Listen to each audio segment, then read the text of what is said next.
Welcome to Town2weekly. We're going to have an exciting show today. Just can't wait to introduce my guests here. First of all, welcome to Town2weekly, where you can find us on the web at town2weekly.com. And to my left, Jason Lynch. He is Leach. Sorry, I said Lynch. It's close. Lynch, Leach. You forgive me. Sorry. Look, he runs a website called politicallyscrewed.com.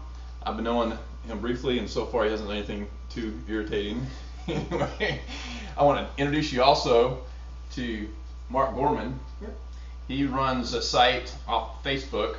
Let me get it right here. It's called facebook.com /tab now. T-A-B. Okay, T-A-B. No. And we're going to get right into our discussion today. We got a lot of fun topics to cover, and we don't want to waste any time. First, we're going to bring up transportation. Now, when it comes to Atlanta area, we've had some great political, cat-scratching, just all-out war on transportation. And what a lot of people don't understand, the war has just begun. We have the politicians, after being completely shut down with their fun T-Splosh, they're back at it again. Yep. They're back at it almost without anyone knowing, almost in the dark of night. And the thing is, people have to understand about our state. We have a major issue going on in our state. We are one of the, let's put it this way, out of several organizations that monitor politics and how things get done in the states, Georgia ranks dead last as far as being open about what they're doing. And what's going on right now, behind the scenes, we have probably the biggest transportation item getting rammed through the state right now. And actually, sorry, the debate is over already. It already happened July 31st. We have Transportation Investment Act passed. It's a $1 billion project that's going to entail 30 miles of reversible lanes going on I-75. It goes all the way up to I-575 and runs right down into the heart of Atlanta. Now, my question is, why are we not hearing anything about it? These politicians have completely covered their tail. It's almost like they're playing this little game where T-Splosh is all out here and we vote it down and we save all this, the citizens think they dodged this outrageous spending. We've dodged this crazy politicians that want to grab our wallets, empty them dry, and do some beautiful little project that they probably have some lobbyists begging them to do. And we think we've taken care of it. We think we've actually stopped this robbery and we've protected our wallets. But little do we know, they just passed the July 31st Transportation Investment Act, which, if you look, let's just take an example of what this means. The entire budget of Gwinnett County for a whole year is $1.3 billion. 2013, Gwinnett County has a budget of $1.3 billion. We're going to spend equivalent of almost that amount on 30 miles of reversible lanes. And to add insult to injury, are these going to be free to the public? These are going to be toll roads. Toll roads. Ask anyone in Gwinnett County how those toll roads have worked out. Let them share with their fellow citizens in Cobb County what let me be politically correct, let me use a little PC, jackass that was. Now, I don't make light, I'm a little, I do have a one-sided point of view on this, and I think adequately expressed it. Now, I'll let you throw this open to our forum here. Well, I was very proud of the movement that the citizens did as far as shutting down T-Splosh. I never saw a group of people come together like that. We had, Democrats and Republicans finally agreeing on an issue that they didn't want. What I didn't appreciate was the backdoor deal that if it didn't get passed, that they were going to raise 20%. I think it's 20. Don't quote me. I could be wrong. That the county would have to pay if they didn't pass the T-Splosh. 30. Was it 30? That's 30%. And if you did pass T-Splosh, you only have to pay 10% from the county. Correct. Yeah. If you pass it in your county, you pay 10% of the transportation projects. If you didn't pass it in your county, you got penalized because you didn't go along with the politicians' point of view, and now you're paying 30% of the transportation costs. I think it's funny. Georgia sits at a 9.3 unemployment rate, and they're still working on roads. Yep, still working on roads. And at the time, I can understand if your economy is booming, you're taking off, you're adding traffic to the roads, businesses are opening up, they're going to, we need a new right of way because this business is opened up and we need to have more traffic flow coming in and out in this area. Great. We got revenue coming in because of a growing economy. Let's build roads. Yeah. But we are restricting. Everything in our economy is constricting, and let's not constrict the state at all. Let's start building more roads. What in the world is going on here? My question is, how much federally funded is this going to be? Good point. We have $270 million. $270 million. It is not a grant. Mm-hmm. It is a low interest loan from the feds which we will have to pay back. You know what happens when you get the feds involved? They're going to add their little stipulations on what you must and must not do. And they get to say so on what happens. And how much did you say this project's going to cost? Nearly $1 billion. Yeah, $955 million, basically $1 billion. Oh, wait, hold and on. that's before overages. Let's be honest. But It's going to go over. don't forget the governor's take away the 400 toll, so everything's going to be okay. Yeah, he did that for what, 4 days? Well, he did that for a purpose of making the Georgians very happy, to say, oh yes, I'm so happy he's closing down the toll roads, so like he said, they could sneak this in the back doors. And it's funny you say that because isn't that politics as usual? Yep. Politics as usual. Now I'm going to throw a little gasoline on the fire here. Okay. Now, the toll roads, if anyone knows Gwinnett County, and you drive up down 85, you know that there's a way of inflating that price. As soon as there's any kind of traffic buildup, all of a sudden your expense goes up on a toll. This hot lane, okay, which has been used all over. It's a revenue raising proposition. And what they do, they wait for traffic to get bad and they start raising up and you pay for it. Okay, now we have the 2 reversible lanes. This is a lovely little thing here. I'm gonna quote from this is from AJC. Toll amounts have not been set and will vary depending on traffic volume. The toll lanes, which are intended as an option for reliable trip times for drivers when regular lanes are congested, will only be open during peak travel times. Okay, did you get that? They will only be open during peak travel times. They're going to keep these lanes shut until they're going to make peak dollar. Yep. This top dollar, man. Exactly. We're actually going to shut 2 usable lanes of traffic so we can get the traffic volume so high that people will demand the lanes to be open so we can maximize our money. Right. And we're going to charge the same citizens we're going to be gouging, we're going to charge them $1 billion to even put it on. I wonder if they're going to do the same thing with Gwinnett, where it has to be 3 or more people to be free in the vehicle. That was ridiculous. As a person with a 2-person truck, I can never go in there without paying. Well, the ones, are you talking about the HOV lanes? The HOT lanes. The HOV lanes now. It used to be HOV. Yeah. We all paid for HOV lanes, by the way. We were sold HOV. Yeah. And the second they were able to raise more money by doing HOT, we changed to HOT. Yeah. Anyway, all right. We're going to get back to this, I'm sure. But for right now, we're going to move on. Mark, I know you have a topic. Oh, we're going to go with Jason first. We're going to start with me? Yeah. We're going to throw out the hot topic. Okay.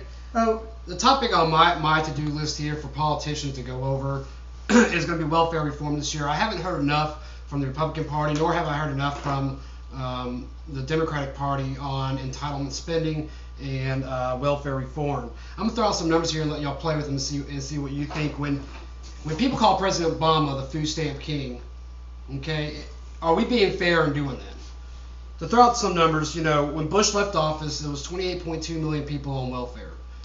Under Obama's 3.5 years that he served office, we're sitting at 44.7 million people. Major increase from the Bush presidency. Now, Bush did increase welfare recipients 68% in his 8-year term. Obama in just 3.5 years had done it by 59%. Granted, those percentage numbers are lower than Bush, but we're talking about 8 years under Bush compared to 3.5 years under Obama. So my question is, are we being fair in calling Obama the food stamp king? Yes. I believe so. Well, it's funny you mentioned those numbers. We had the financial crisis where it already happened under Bush, and Obama stepped in, and you're saying from a Bush went in office until he left 8 years later, he went up 68% in welfare recipients. Okay, so that's at the height of this financial crisis. Remember, John McCain and Barack Obama both stopped their political campaigns in midstream and went into, save the country mode. Mm-hmm. And that was when, unemployment is already reaching 9%. Businesses we had fear that the banks were going to collapse, and foreclosures, the housing market got crushed. So you're saying that's at the height of Bush's calamity, or his failure, let's say, to manage this, if you want to take it that way, 68%. He increased it to that point. In 8 years. In 8 years. Then we had our stimulus. Then we had the bailout, the TARP, and the stimulus. After that, currently we're standing at what? Did we go down a number, or we added to that 68%? Another 50%, almost. Another 53% Yes. on top of that. Correct. After spending how much all money? this money. It's the whole government philosophy of you can buy yourself out of a bad economy, which you can't do. Now let me play the fair card, okay? The fair card. We are in a terrible economy, and I'm not saying who or who did not do it. So it's understandable that the increase in welfare is going to go up, regardless of the president. So we do have to look at that. The numbers that it has gone up are a little bit higher, and Obama has said that he believes in those kind of programs. So yes, I think it's fair to call him a welfare, I wouldn't say welfare king, but a welfare president. And with that said, another hot topic issue as far as welfare reform that's come up with at least 28 states in the nation is they're trying to implement drug testing for welfare recipients. Now, studies have shown that that's actually cost the states more money. Is a law like that, which Georgia has passed, and it's being held up in the courts right now. Is it fair to drug test recipients of welfare if you're seeing financial losses in doing so? Well, regardless, you're going to have financial losses, even if you're giving out free money. I think you should drug test them, because if I have to be drug tested and you two have to be drug tested going to work, and we're giving our money to these people, I want to know that they're trying to be drug free, that they're trying to have a better life, and they're not just taking advantage of the system. Well, aren't some of the requirements for welfare checks is to show that you're actually trying to get work? Yes. Well, it was until. No, it still is. I know It still is, but that's under question right now with what Obama's trying to do. Okay. Well, looking for work, we've stretched the definition of work. It could be you're working on getting, taking care of substance abuse, or it could be work. Could be you're looking into bettering your appearance so you can get a job. And that could be considered work, and so it qualifies. Even though you might not be actually beating the streets trying to find a job, if you're working on weight loss, or you're working on substance abuse control or something, that can be considered looking for work. To the basis of Stretch the idea of. To the basis of your point, the thing that bothers me so much with welfare is it seems like we're making it okay for people to want to be on welfare instead of changing their mindset and pushing them off that type of lifestyle and getting out there, getting to work, and making a better life for themselves so they never get back to that welfare status state. And I think that, the numbers are showing that people are loving the fact that they're on welfare, and it's okay to be on welfare. Well, if you give me $100 every week, If you have for to. doing nothing, I mean, of course, it's going to put me in a little spot where I don't have to feel like I have to do anything. Well, here's a personal story from someone I know. I have a small business, and I run a lot of other small businessmen. And there's a gentleman I know very well that has a business. He's trying to grow a healthcare facility. He actually has a very neat concept of where they actually put healthcare facilities in factory areas or in a workplace, and they actually reduce the cost of healthcare. Well, they want to hire nurses. And they literally have nurses they want to hire, and their policy is to hire them part-time for 3 days a week. And once they find out who they want, they'll hire them full-time. They cannot find nurses to hire because there are so many nurses that are laid off that they will lose. It will cost them more money if they actually take a part-time job. They will lose welfare. They're sitting at home taking welfare, instead of taking this part-time job that could become gainfully employed. And they just refuse to take it. Well, it's kind of like that kind of digs in with unemployment. The fact that people get paid more to just receive unemployment than actually find a job that's not going to pay them what their company that they were laid off with was paying them. And I think that's a little fun fact. When the economy's great and everything's booming, you get top dollar, and all of a sudden it gets crushed, and you can still get top dollar off unemployment. Guess what? Why go to work? Just collect what you were getting before. Well, and welfare is actually, I know some people on it, and unfortunately they tell me that they'll be on it, and every week they have to check in, and then they'll get a job. It's a temporary job. It'll last a few days, and then it sucks because they have to go through the process all over again after they work that 5 days. And I with any government program, they need to be reformed. Government is just a big mess, and you walk into a room, it's a pile of paper. Well, some of the other reforms that I would like to see with welfare, we got away from the food stamps and we moved to this EBT card to make it not conspicuous of what they're actually using. And when you're running commercials on TV telling everyone, oh, did you get your card yet? Oh, it's so great. Yeah, it's so great. Jeez. Look, it has the American flag on it. I love it. It's just like a credit card. Don't you want to use it? And I can understand that people, now. especially in hard times, are going through that, but why are we making it just, again, that's just another step of making it, people feel like it's normal to accept welfare.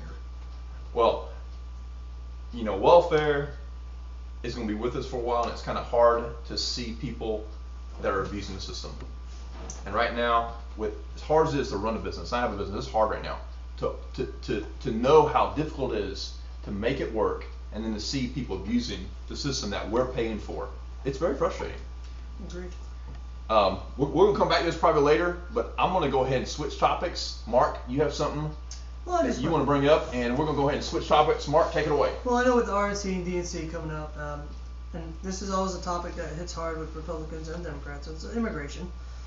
And as an Irish immigrant myself, I feel very strong about the issue, and I'm for immigration. I believe in coming to America. I believe in having the opportunities. I don't believe in doing it the wrong way. And I don't believe in President Obama stepping up and saying, you know what, we're not going to enforce certain laws because I don't agree with them. And when you skip past the Congress to do so, that's wrong. What I'm talking about is, the law where you can be up to 30 years old, brought into the country by your parents, and as long as you can prove you've been working and all that, understandable. Kids who are young, brought by their parents, why should they be punished? Why should they suffer?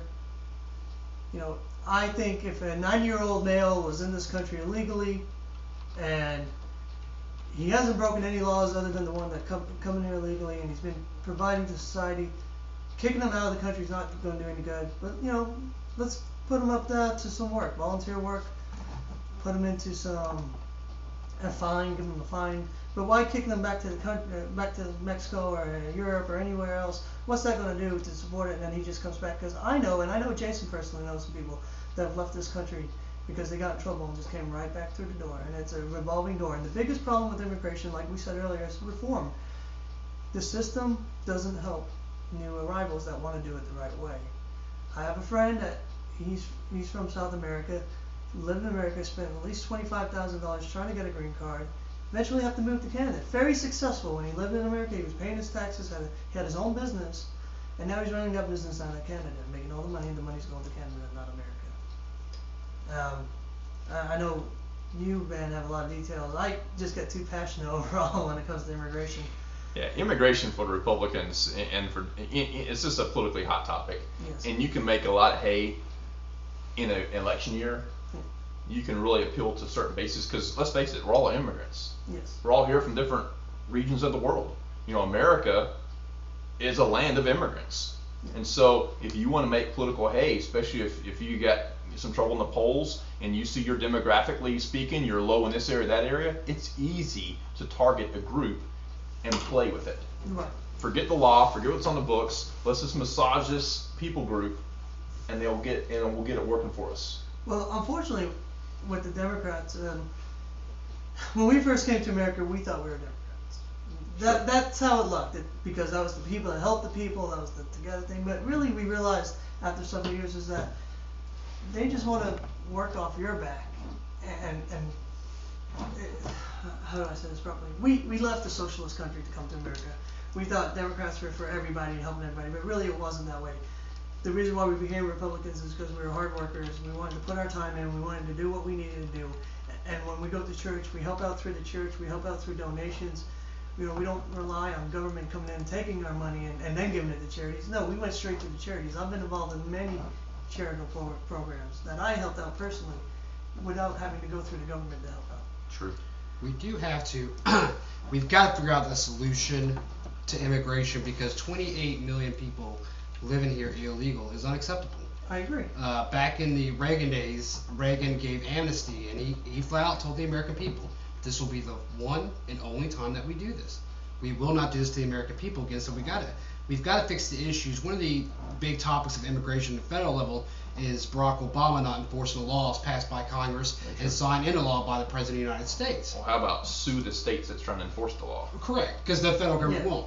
But the basis of what President Obama believes, you know, with the people that are brought here illegally but no choice of their own, talking about children, and growing up here and not realizing that they had committed a crime, I can understand that. But there's still got to be that process that the Congress has to pass that law, not the President of the United States through executive order. Right. You know, there has to still be that process, and we do need to figure out about the 28 million illegal immigrants that are living here. There has to be a solution to where the taxpayers don't suffer. You know, that goes back on they live off of, you know, a little bit back to the welfare, is illegal immigrants are living off the welfare system. Taxpayers, you and me, are paying for somebody that shouldn't even be here legally. Well, immigration is one of those crazy topics that bring out the worst and the best in politicians. Politicians in Georgia, let's just focus on our state. What the heck is going on with the identification process with the Georgia driver license? I was about to go off. That is a nightmare. These poor women are being affected. I mean, you got to live your life wondering if you can get ID to drive a vehicle now if you're a woman in Georgia. And literally, you have to take, if your name is not on the bill you pay for your house or your mortgage, say you're a work-at-home mom and you haven't been employed for a couple of years and your name isn't on any of the bills, and you go try to get a driver's license right now in Georgia, you're looked at like you got two left eyes. Yeah. I mean, they act like you're not a citizen. And this is going back, do you have your papers, ma'am? You're not. All of a sudden, I mean, what country are you living in? I learned that. And where's your papers, sir?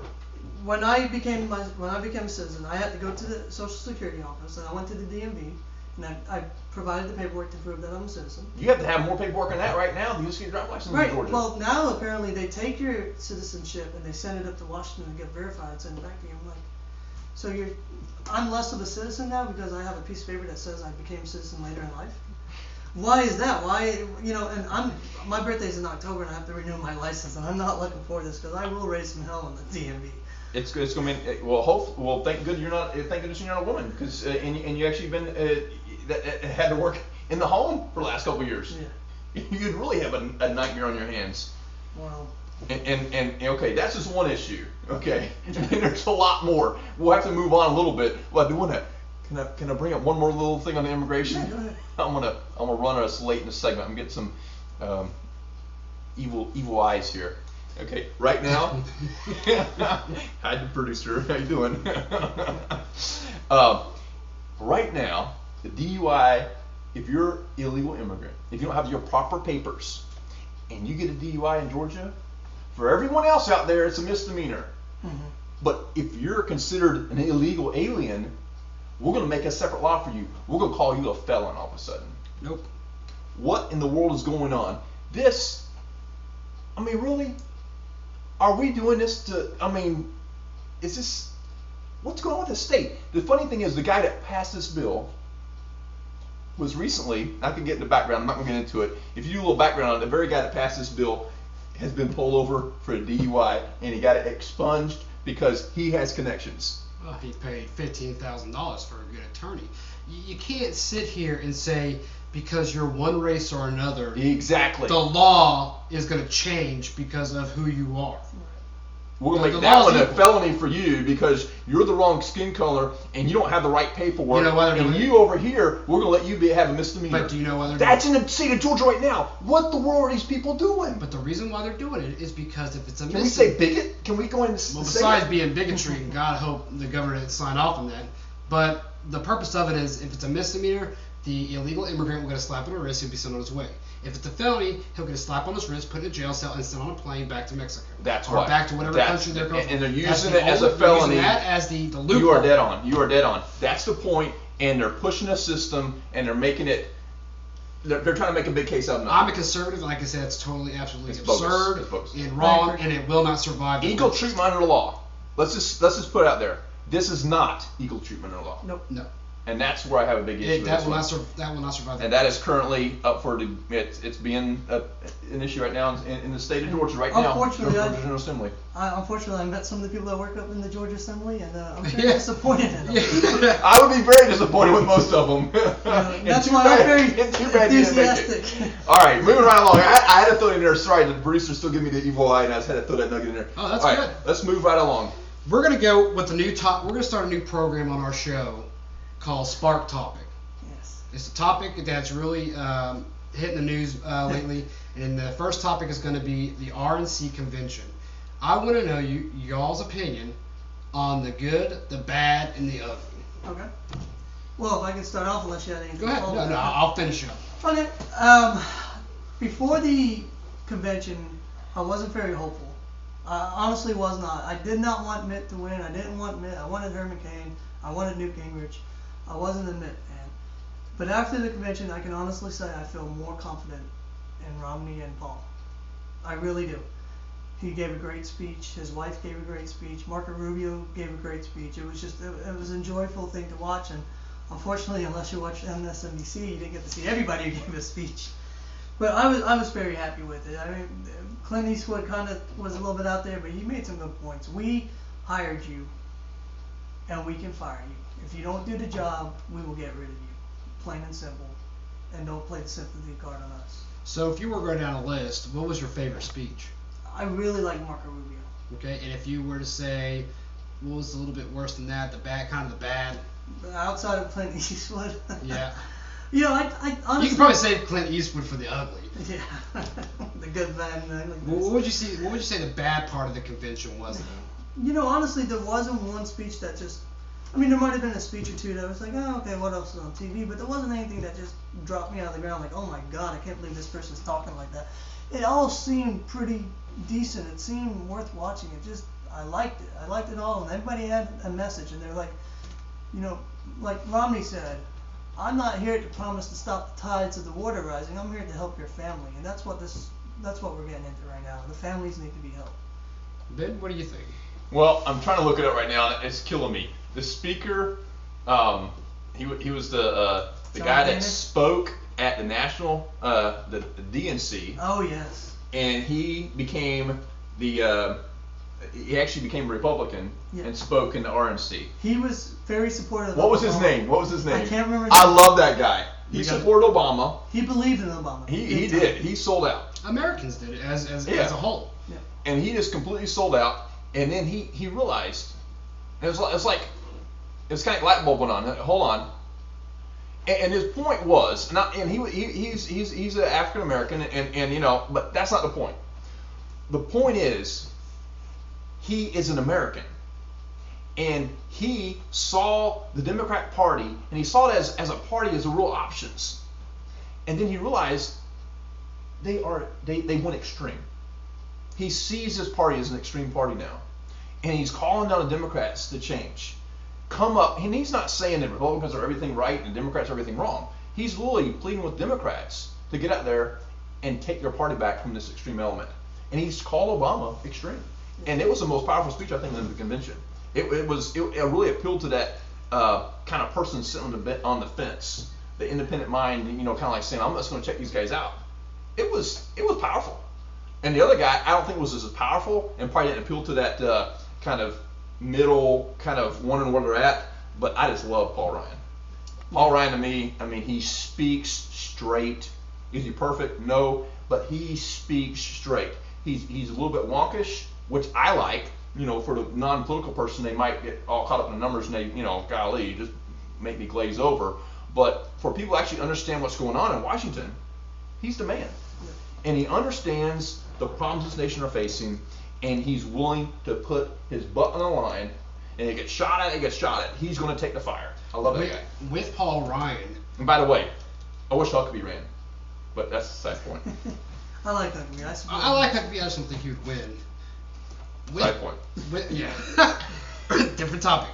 With Paul Ryan, after his speech, the liberals have come out and cut him to shreds, calling him a liar. He lied throughout his whole entire speech. Mm-hmm. Now, with a lot of the fact checking that I've seen in there, Paul Ryan was on target.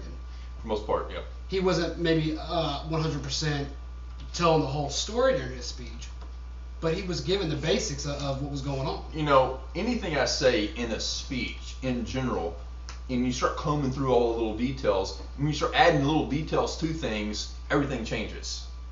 As they say, the devil's in the detail. So this goes true. I mean, if you can't look at something and say, I'm for this, and you can't find anywhere in my political past, I voted maybe on a marginal amendment, maybe not quite there because there were some other issues at play too. Yeah, we can play these games all freaking day. I love how the Democrats give the Republicans a hard time for their RVP pick. And yeah. Have you seen Joe? Yeah, you've seen Joe Biden. Joe. They're going to put you back in chains. Yeah. Take that foot and shit in the mouth. At least our guy is giving facts and information, and he's not trying to tug at your heart. Well, Joe Biden just came out this week and said the Republicans are dying to go to war with Syria and Iran. Where in any of those speeches did you hear that? I mean, don't get me wrong, Iran needs to be watched very closely. Yeah. But again, like you said, your VP I cannot wait for the debates to happen. I cannot wait. Because Joe Biden is not going to like debating honestly, Paul Ryan. When are they going to take him off the ticket? I mean, I'm really I thought they would do it this time. I thought Obama would have been smart enough to come out and say, Joe, man. But a VP being replaced. Hillary Clinton's my new VP. Yeah, that's not going to happen. We haven't had a VP. The Clintons have no love loss. I think the last VP was Ronald. Was it Ronald Reagan that replaced this VP? Yeah, at the beginning. Dan Quayle to Bush, somewhere in there. So, your good was the representative from the DNC that came over to the Republicans. And I'm going to get his name before it's all said and done. People are out there right now looking at this, yelling his name, and it's killing me. It's not coming to my mouth. What's your bad? What's something that you thought, not necessarily bad, but something that they could definitely improve on? Golly, there was a lot of nonsense going on the floor a lot of times, and there's a lot of speeches. I mean, you're just like, what in the world? Yeah. For the most part, I was pleasantly surprised by most of the speeches, though. Condi just knocked out of the park. She's a rock star. Mia loves it. She is a freaking rock star. Rubio, which I've never really been too big on Rubio, but he came across so good on this whole idea of believing in America, and you can take what your parents didn't have, and you can make something great out of your life. And there's no class in America. A class system all over the world means whatever you're born in, you're stuck in forever. Right. And he made it so good, it's so compelling. As Republicans, they have to pick up on this message. He exemplified exactly what Republicans have to present as what is different between Republican and Barack Obama right now. Yeah. And right now, Barack Obama is playing class warfare. He is sitting, the rich is evil, and if we take more from them, we're going to have plenty for everyone else. We're going to share the wealth. And what he's not saying is that in America, we don't play that game. In America, it's simple.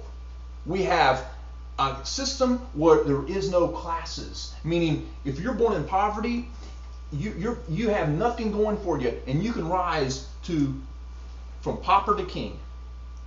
And nowhere else in the world is that possible. What's your ugly? What's something that you saw in the convention you're just like, guys, why? I have a question for you, Jason, once you answer yours. I'll give you mine. I have a good question for you, though. Honestly, and this might catch people, and I don't want to come across wrong, but it does kind of, the build-up of Romney as being the ultimate savior. He's just a guy, and he's not going to do everything right. And he's not. Is he going to be great? Great. He's not that special. He's not. I'm going to give y'all mine. Well, just to lead you into yours. Okay, fair enough. Ann Romney. Uh-huh. Do you think that she did a good job bringing a personal touch to Mitt? Yeah, I do in a sense. I have a lot of friends that don't Right. like what she said and said it was very sexist. Listen, you know, Ann Romney's lived a life too. She hasn't just been that mother with a bunch of people serving her like that the Democratic Party preaches and expects. And no, I like Ann Romney. I think she'd make a great first lady. Yeah, agreed. What else did you think about the RNC? You know, the RNC struck me I think the best speech overall was Marco Rubio. Yeah. Again, I am shocked that he is doing so well. I'm telling you, when he gets behind a podium, Obama's shivering. He's set up to be in the White House one day. I don't know if that's president, but he'll be up there. Because he can speak to the hearts of the American people, kind of like President Obama did in 2008. Yeah. One of the other good speeches I liked, believe it or not, is Mitt Romney. And through the whole entire Republican National Convention, no one was bad-mouthing Obama to an extent. They were pointing out some flaws, but yeah, they weren't bashing him. They're not bashing him, the person. They're bashing him, the policy. Yeah. Whereas the DNC, on the other hand, is bashing Romney as the person. Oh, he's Mormon. Oh, he worked for Bain Capital. You know, and that was the biggest thing that I did like about the convention. Mitt Romney's when Mitt Romney sat there and said in his speech, "Mr. President, this has nothing to do with you, the person. We respect you as a person. It's you, the policies." And then when he said after, because this is probably the worst political atmosphere I've ever seen in my lifetime. But, you know, after Obama won in 2008, Mitt Romney was right. We all turned and supported him because he is our president. Yeah. And we all did have that faith and hope that he would lead us in the right direction. The Bain Capital, real quick on that point, you know, I worked at Staples, and he helped Staples out become the company it is, and I'm very thankful for that because that gave me a job. But isn't it funny that the Democrats will be in the Staple Convention? Awkward! And South Carolina. How that happened? South Carolina, is it South Carolina or North Carolina? North Carolina. The one that just passed the anti-gay bill or the anti-gay marriage? Well, that is Obama's convention, the Democratic National Convention, they have a lot of they passed a law that it's a right to work state. So the unions are furious that they're having right to work state. The gay marriage, the voting against gay marriage passed when Obama just came out and supported gay marriage. Yep. Which, you know, we've talked about this where my philosophy stands on that, but still, all these strikes are going against President Obama. And he's in the Staple Convention. In that convention, it's just bad. my ugly. Listen, I love Clint Eastwood. Yes. Yeah. And the point, if you really watch his speech, the point that he's trying to make is, we own this. Yeah. This is not one man to be glorified on a pedestal. We, the people, own this. Whether you're Democrat, whether you're Republican, we own it. Yeah. You know, and I think if you really watch a speech, that's what he's trying to get to. The whole chair thing I could have done without. Yeah. Yeah, that was. I mean, I'm sitting there going, he's talking to an empty chair. I mean, at least put a billboard of Obama on the chair or something to that effect, okay? Yeah, that was a little but an much. empty chair, I thought was like, really? Yeah. But listen, Clint Eastwood, great guy. He didn't put any party down. He was just saying, listen, the presidency is a job. We hired you to be the CEO of that job. You have failed your investors, which would be us, the people. Yeah. And now you're fired. Yeah. And I think the RNC did a very, very good job at the convention. I'm curious to see what the DNC is going to throw out there coming this week with their convention and what speeches they have. We cracked a little joke before the show. You know, Clint Eastwood might have had a chair, but President Obama's got a sandcastle. A sandcastle with nothing but Mr. President Obama. And we were talking about before the show how Obama's just glorified so much. I've never seen that towards one person before. It's the people and the party, not the one person. He's turned into an icon just because he was elected, not because he did something. Like, all right, Martin Luther King was out there, civil rights, and Mitt Romney's dad was out there too in the civil rights movement, and they were out there working hard, getting arrested, and just providing, for free. They were just doing this stuff for free, but Obama got elected, and now he's an icon. Well, not only that, he won the Nobel Peace Prize. Yeah. For doing nothing. Yeah. Anyway, the that kind of ruined that. Or becoming president. That kind of ruined that prize, didn't it? Well, forever. The Peace Prize was invented because the guy who invented TNT felt bad for killing people. So I was like, oh, maybe I should make myself feel good for giving myself. Yeah, that was a prop for himself, sure. Yeah. But yeah, RNC. Clint Eastwood did point out a good one that we are the the true chief executive. We actually hire. Yeah. We're the ones that get to fire as well. And if you're a good executive and someone doesn't do a good job, it's your responsibility to, as Donald Trump say, you're fired. You're fired. And I want to get that down past one day. You're fired.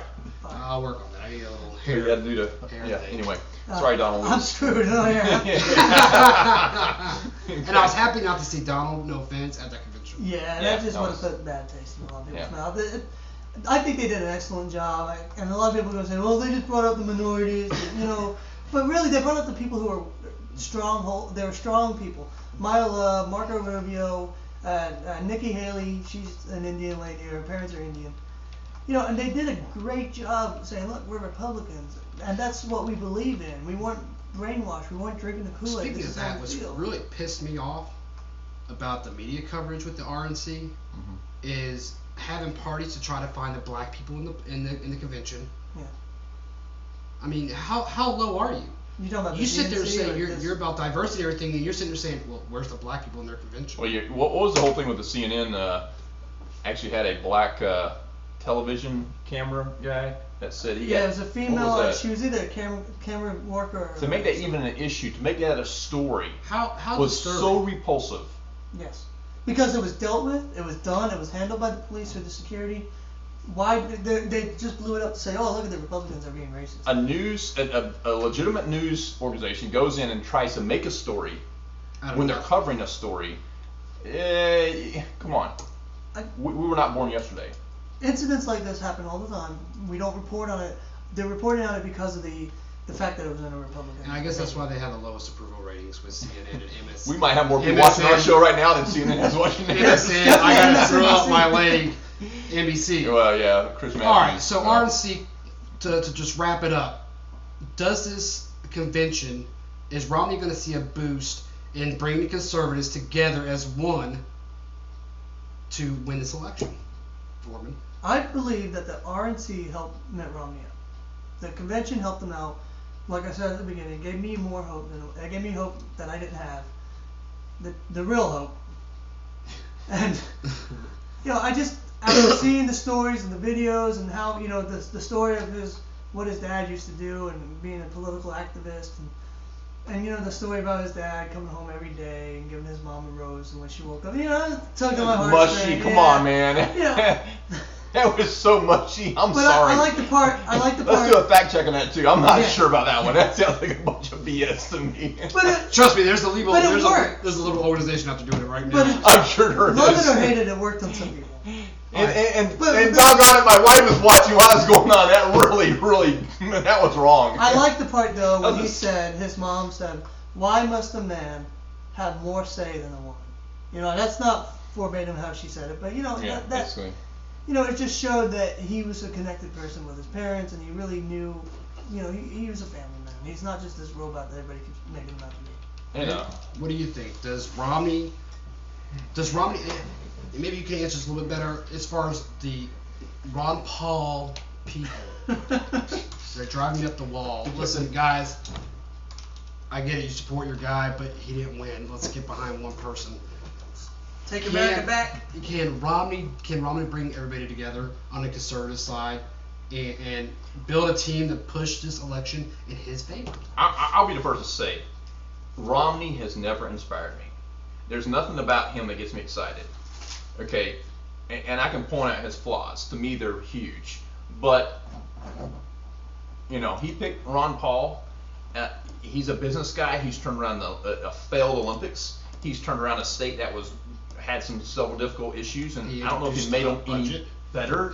Yeah, well, actually, he passed the budget and worked with people across the aisle. I think you meant Paul Ryan. Paul Ryan. Oh, yeah. You got me going Ron Paul. And I just want that Kenny bring really Pauliites to come vote for Romney. If I can vote for Romney, the Pauliites can vote for Romney. I mean, I've never been a fan. Herman Cain, I love the guy. Newt Gingrich, hey, I'm from Georgia, might be one of the few people out there. If you're from Georgia, you know the guy. You haven't been skewed by the national media. You understand who he is. And Georgians love Newt Gingrich because they know him. Right. But the national media has skewered him. And so, yeah, you won't get to know him because you have all this baggage they throw on him. Well, Romney, to me, you have to paint this beautiful picture behind him to make him look appealing. And the Republicans do a good job of it in the convention. Am I a big fan? No. Will I vote for him? Yes, I will, because compared to the alternative, it's not even a horse race. It's not even, it's not even close. Am I inspired to vote? I'm more inspired probably to vote against Obama, to be honest. That's just anybody but Obama.